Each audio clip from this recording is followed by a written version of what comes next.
چلچله.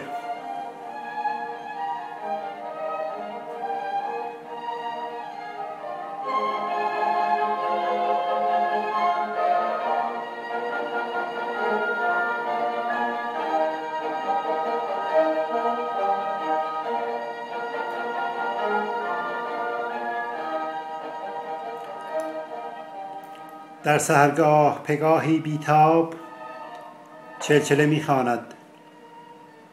گوییا شور دلش دلنگرانش کرده است. میپرد شاخ به شاخ، میزند بال به هم. تابش نور سحرگاه به جسمش گرمی رعشه به جان میبخشد. چلچله دلنگران میخواند، چشم بیتاب به هر سو نگرد.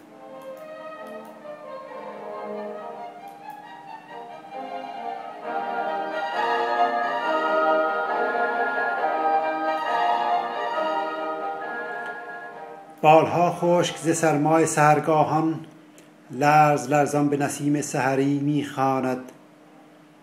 برگها میرقصند با بوسه های آفتاب در باد پگاه سحری.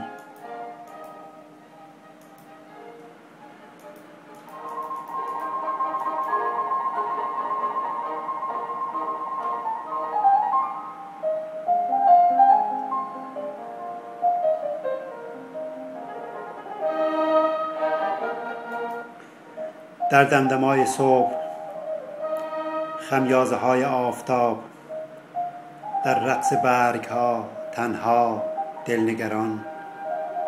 چلچله میخواند، چلچله میخواند.